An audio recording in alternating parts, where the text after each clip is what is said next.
Vamos lá, galera do canal Megamente, agora a segunda parte da revisão, aquele vídeo que eu falei para vocês, né? O vídeo anterior eu falei sobre uma revisão de Nodan direcionada ao pessoal de um determinado OM que vai fazer uma prova de requalificação aí, e não vou falar o nome, né?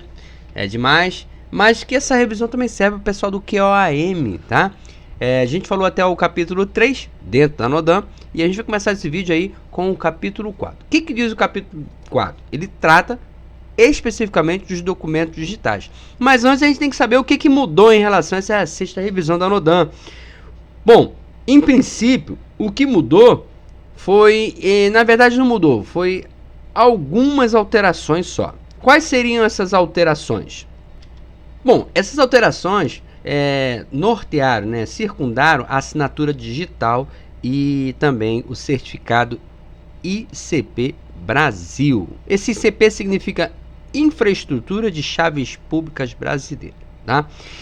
A segunda coisa que mudou, ou que foi alterada aí, foi a definição do formato dos arquivos que a gente utiliza nos documentos administrativos, o digital no caso, né? Antes tinha vários formatos, hoje a gente vai utilizar o PDF/alfa, que é o Portable Document Format /arquivo, né? Então, fique sabendo, agora a definição do formato para os documentos administrativos é PDF/alfa, PDF-A. Mas por que isso aí? Isso aí tem a ver com o padrão de preservação digital, né? Você guarda o documento em PDF, ele vai durar agora bem mais tempo do que o documento físico, né?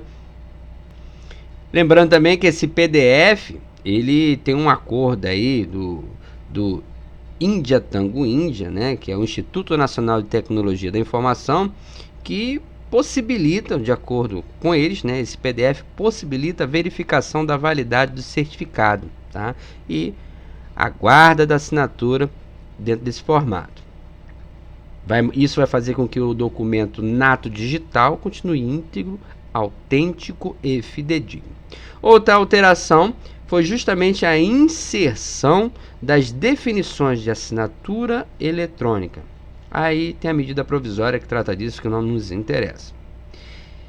E mais duas, só para fechar o balão: melhoria no conceituação da autenticação digital através da inserção de uma citação ao decreto número 10.278, isso é de 2020, e por último, as instruções para a elaboração dos documentos digitais, arquivamento e compactação foram lá para o MetDoc. Então saiu o material do capítulo 4 e foi lá para o MetDoc.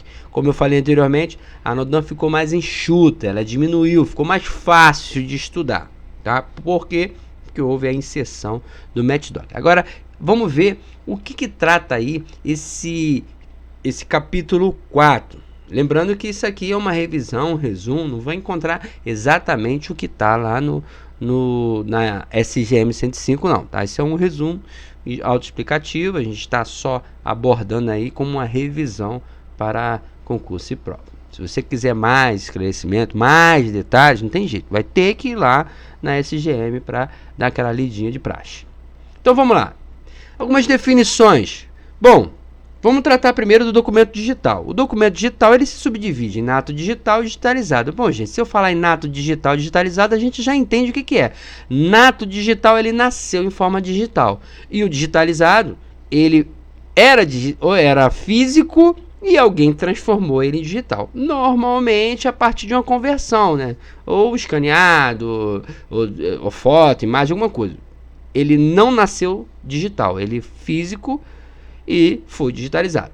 Mas aí o que a sua bibliografia fala? O que a Nodan fala? Ela fala que o nato digital é o documento criado originalmente em meio eletrônico. E o digitalizado é o documento obtido a partir da conversão de um documento não digital, gerando uma fiel representação do código digital. Aí continuando, agora assinatura eletrônica. Quando a gente fala em assinatura eletrônica, e aí vocês já sabem muito bem disso, a gente vai falar daquele programa, o Orion. Lembrando que esse Orion, que assinou eletronicamente, não pode ser acessado documento XMB. Então, lá fora, o nego não vai conseguir ver a assinatura Orion. E ainda assim, quando você utilizar-se dessa assinatura eletrônica, é obrigatório que uma via original seja impressa no papel físico, assinado do próprio punho, para quê? Para ser arquivada lá na SECOM da OM de origem, tá? Então, foi assinado pelo Orion, mas ainda assim vai ter um documento físico arquivado lá no OM Expedidora. No caso, seria na SECOM dessa OM. E aí, como eu falei anteriormente, né, o formato do arquivo digital, né? Lá na revisão, na quinta revisão do Nodan, a gente falava sobre outros formatos. Só que eu não vou nem repetir o nome deles porque já mudou, né? Então, é PDF/alfa. Esse formato atende à produção dos documentos textuais e imagéticos, eu não sei nem o que é isso, paginados, permitindo manter sua forma fixa e conteúdo estável, garantindo a preservação digital ao longo do prazo. Preservação digital, a gente já sabia que o PDF tinha essa finalidade, né? Só que aqui, atenção, na prova lá pode ser que tenha apenas PDF, não é o PDF, é o PDF/alfa, porque esse alfa aí é de arquivo, tá? Autenticação digital. Bom, se você está falando da autenticação, é uma cópia autenticada, então não tem jeito. O original, e-mail físico, tem que estar na OM de origem, porque a autenticação é uma cópia, então existe um documento pelo qual esse outro documento foi autenticado, é por similaridade, né? Então, se tem autenticação digital, subentende-se que tem o documento físico digital arquivado na OM de origem. E lembrando, gente, se você está falando de autenticação digital, você não consegue autenticar um documento que não foi assinado, né? O documento nem foi assinado, você já autentica? Não pode. Para que o documento seja autenticado somente depois de assinado pela autoridade expedidora. E isso vai garantir que o arquivo que está sendo autenticado é exatamente o de origem. Por quê? Se você autenticar antes da assinatura, acontece aquele caso, né? Você leva o documento para a autoridade acha um erro gramatical e manda consertar. Você volta, conserta, a autoridade assina. Só que você já autenticou o anterior. Não pode. Então, só vai autenticar o documento digital após a assinatura da autoridade expedidora. E ainda assim, esse documento vai ser arquivado na OM de origem. Vai ter uma cópia lá na OM de origem. E lembrando, essa via aí que vai para a assinatura física da autoridade expedidora, que depois vai para o arquivo, né? Ela já tem que conter lá a identificação do autenticador. Quem é que vai autenticar, caso seja necessário a autenticação desse documento, tá? Então ele vai ser arquivado já com o nome do candango que autentica. Então, todo procedimento é para não ficar a pampa, né? Segurança. Então, quanto à segurança, os documentos podem tramitar em meio eletrônico, independente do seu grau de sigilo. Mas aí tem os detalhezinhos, né? Se a transmissão desse documento ele for classificado como ultra secreto e ele estiver sendo tramitado por meio eletrônico, ele só será permitido, somente, porém, né? Porém, só vai ser permitido, né? Em casos extremos. Ele pode tramitar ultra secreto por meio eletrônico? Pode, mas com a ressalva de somente em casos extremos e que necessite de solução imediata. Aí ele vai falar atendendo o princípio da oportunidade e tempestividade. Agora, se esse documento for reservado, aí é apenas uma cifra. No caso do ultra secreto, ele tem que ser duplamente cifrado e depois vai ser compactado, né? Não pode esquecer, tá, que os documentos sigilosos, eles são obrigatoriamente criptografados após serem assinados digitalmente, tá? Foi assinado digitalmente, vai ser criptografado. Se for ultra secreto, duplamente cifrado. Se for reservado, somente uma cifra. Então, uma cifra é um documento reservado, duplamente cifrado. Aí a gente está falando de ultra secreto. Não deverão ser tramitados e mantidos documentos administrativos sigilosos em texto claro nas redes locais das OMs, nem nas unidades de escurrismo. Então, o documento foi cifrado, né? Aí você abriu o documento, passou lá para decifrar e salvou. Aí você salva no HD, esse documento é ultra secreto, mas qualquer um pode ler. Não pode, né? Ele foi cifrado por um motivo. Então você vai ler e não vai salvar ele no HD. Não pode salvar esse documento ultra secreto no HD. A menos que ele ainda esteja cifrado. Se você for salvar, tem que estar cifrado. Se não tiver cifrado, ele não pode estar em linguagem clara. É isso que ele está dizendo. Você recebeu o texto todo cifrado, não dá para ler, está todo bagunçado, né? Com aquelas cifras, aqueles códigos criptográficos. Aí você utilizou-se da ferramenta para descriptografar ele, conseguiu ler o documento, aí salvou o documento no formato no formato legível. Não pode. Ele tem que voltar ao formato original ou nem ser salvo. Então, cuidado, tá? No disco rígido, ultra secreto, não pode de forma clara. Texto claro não pode, tá? Ele pode até estar lá, mas não vai poder ser em texto legível, claro. Senão não teria por que ele ser cifrado, né? Ou seja, se você fizer isso, você está dizendo que depois que você leu, ele deixou de ser ultra secreto. Continuando. Arquivamento. Se você assinou um documento via Orion, ele vai ter que ser arquivado. No caso eletronicamente, assinou eletronicamente, né? Ele vai ter que ser arquivado na OM, tá? Vai ter que ser arquivado na OM se você utilizou-se da assinatura eletrônica via Orion. Agora, se esse documento administrativo foi assinado por meio ICP Brasil, aí ele pode ser arquivado no formato digital mesmo. Se for Orion, você vai aquele esquema, né? Vai imprimir via física, assinar de próprio punho e guardar na segunda OM. Agora, se for ICP Brasil, ele pode ser arquivado na forma digital mesmo. Por quê? Porque está escrito lá que ele tem validade jurídica incontestável. Agora, para fechar o balão, capítulo 5, tipos de documentos administrativos na Marinha do Brasil. Esse aí é, na minha opinião, um dos capítulos mais importantes dessa NODAN. E, certeza, questões de prova referente a esse capítulo cairão na sua avaliação. Então vamos lá, tipos de documentos administrativos na Marinha. Mas antes, vamos ver o que mudou no capítulo 5, né? Afinal de contas, a sexta revisão. Então a gente está fazendo isso em todos os anteriores, vamos fazer nesse. O que mudou no capítulo 5? Basicamente, alguns dos capítulos que na verdade, o capítulo 5 ele agrupou vários outros capítulos. Só que esses capítulos não entraram aqui na NODAN. Eles foram lá para o NetDoc. É isso que mudou, tá? Ou seja, nada de interessante, nenhuma mudança substancial para estudo aqui no capítulo 5. Então a gente só vai estudar o que está contido nele. O que agrupou, saiu, foi para o documento. Quando a gente for abordar o NetDoc, a gente visualiza isso na prática. Então vamos lá. Capítulo 5, tipos de documentos administrativos na Marinha. Aí a gente vai falar de um por um. Agora, atenção. Nesse contexto aqui, eu não achei necessário falar de ofício externo e nem comunicação padronizada. Por quê? Certamente, se você vai fazer uma prova referente a essa parte de documentos administrativos, você já vai levar esses três documentos, três tipos: o ofício externo, o ofício e a comunicação padronizada. Por quê? São os documentos que você mais utiliza a bordo. Então ele tem características que você tem que levar todas. Então ficaria assim pouco produtivo eu colocar todas as características deles e ler para vocês. Não. Então sugiro que antes de realizar a prova, dê uma leitura minuciosa nesses três documentos, tá? Ofício externo e comunicação padronizada, porque você não vai ter contato nesse vídeo aqui com eles.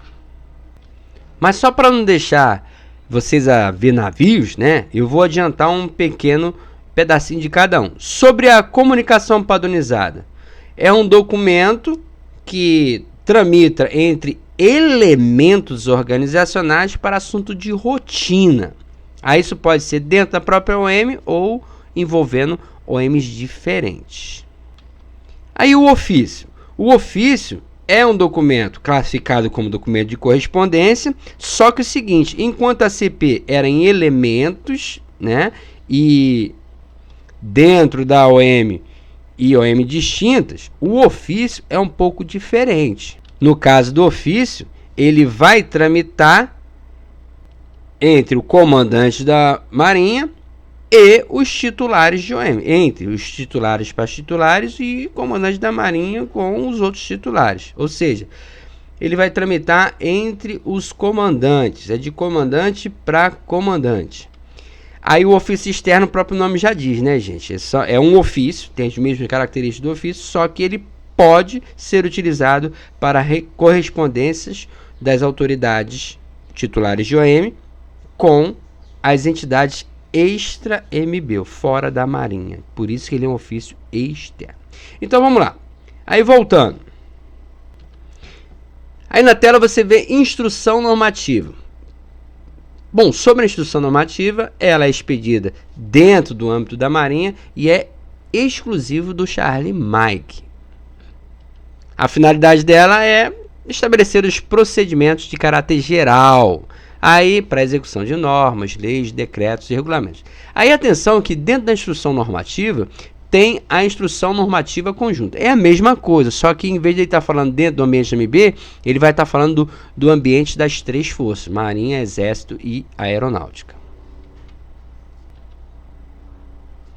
Agora, instrução permanente. Nesse caso, olha só, a gente acabou de falar que a instrução normativa era exclusiva do Charlie Mike. Agora, a instrução permanente não. A instrução permanente, ela vai atender ao EMA, aos ODS, ao GCM, aos OMOT e às diretorias especializadas. Isso é para estabelecer normas e procedimentos para a Marinha inteira, para toda a Marinha. Quando o assunto for do âmbito geral, que depender das diretrizes do comandante da Marinha, além dessa instrução permanente, vai acompanhar uma portaria e uma norma, uma publicação aprovada pelos ODS.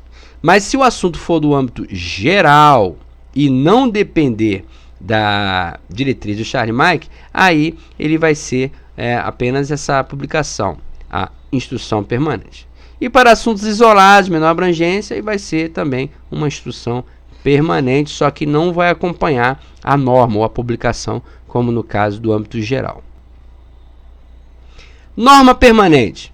Aí também é um documento administrativo, só que ele é classificado como normativo e vai tramitar entre almirantes em cargo de chefia ou oficiais superiores, comandantes de força.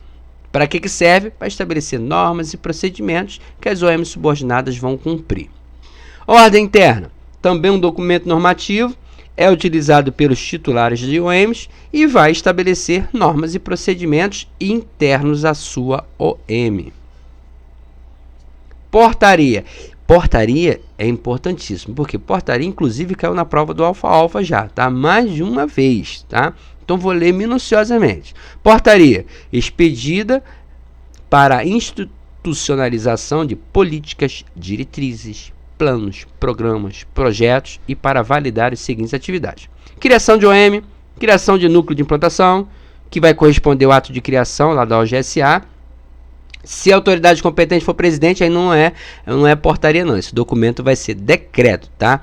Estou falando no caso de núcleo de implementação de uma nova OM, nova organização militar, né?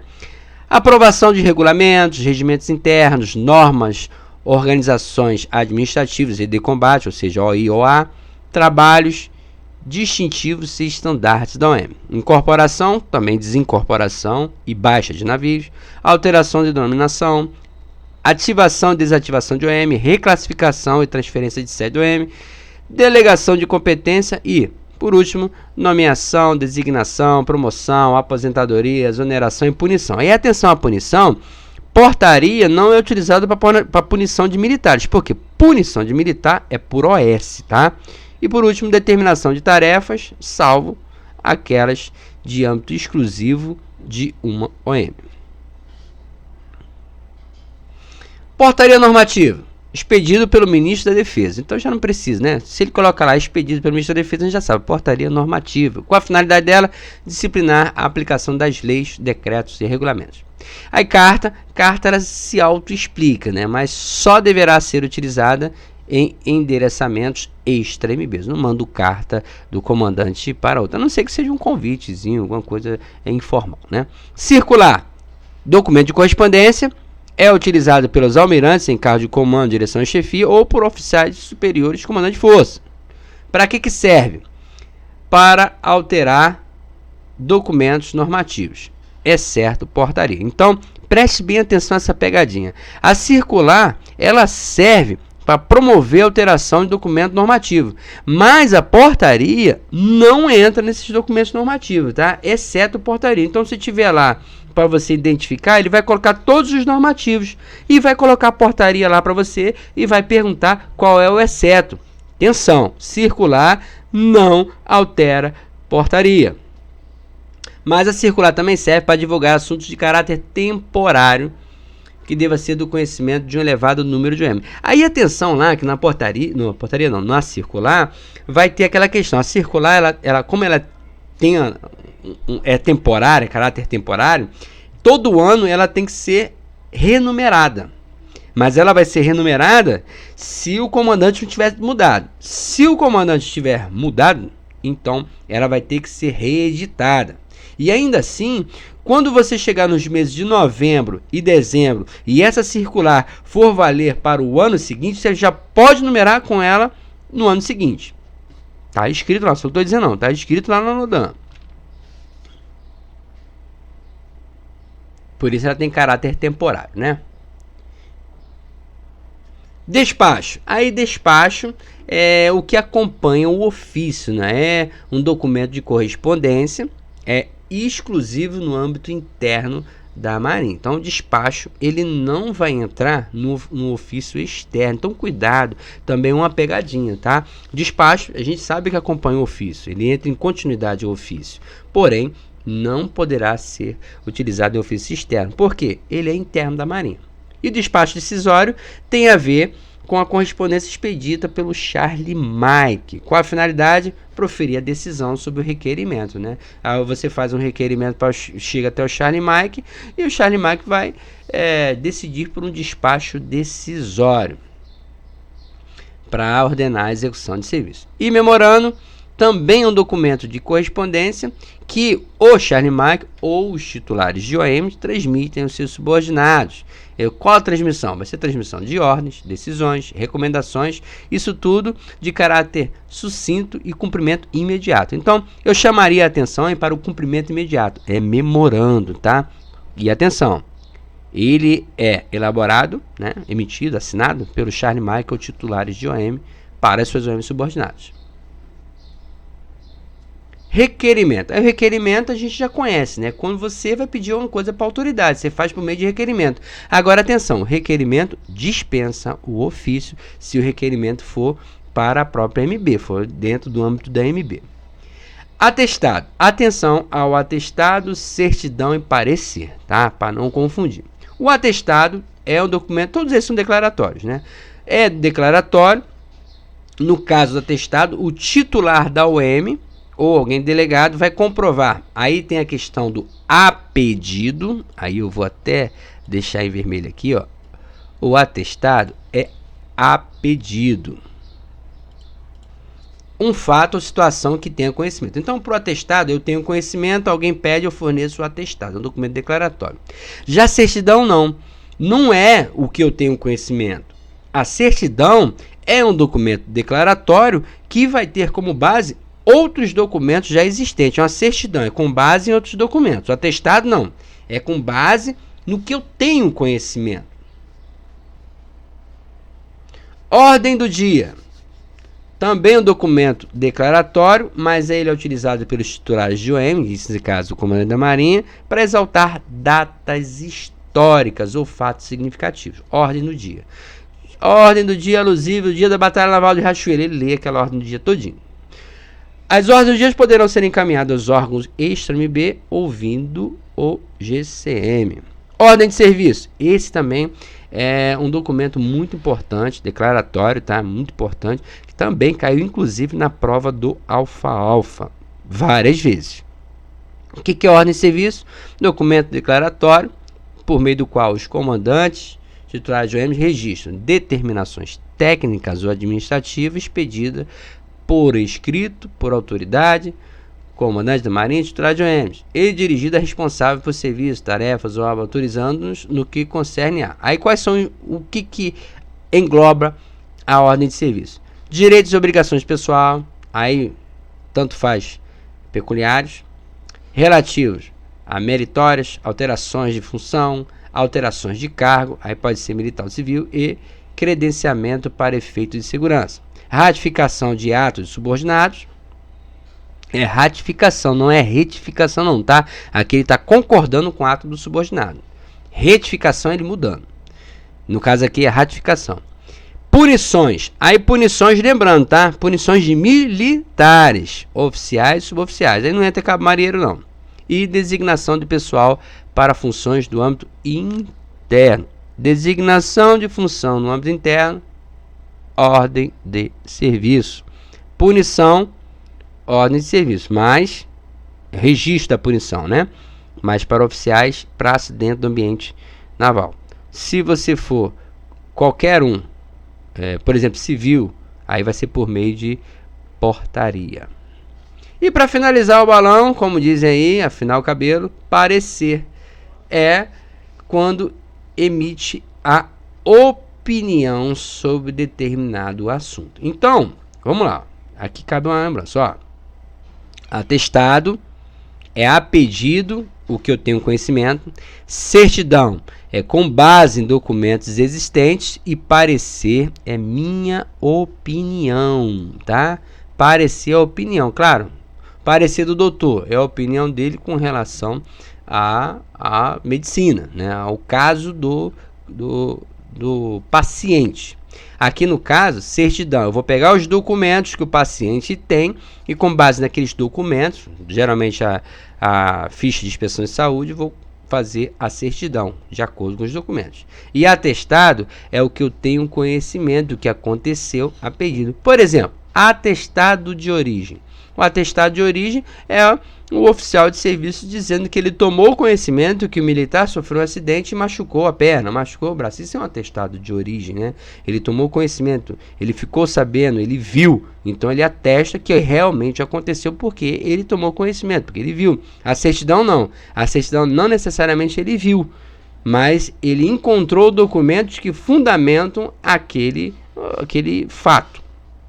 E por último, o parecer, que é a opinião. Olha só, eu dou o parecer, né, que o militar caiu porque ele foi negligente nos usos de segurança. Então, é um parecer, geralmente é um final de um processo. E aqui a gente termina o contexto NODAM. Gente, uma boa prova, não vai dar tempo para essa prova aí que vocês vão realizar agora, abordar o NetDoc, porque o conteúdo é extenso. Mas vai dar tempo fazer uma revisão do NetDoc para o pessoal que vai fazer o Alfa, que é só daqui a 3 meses, tá bom?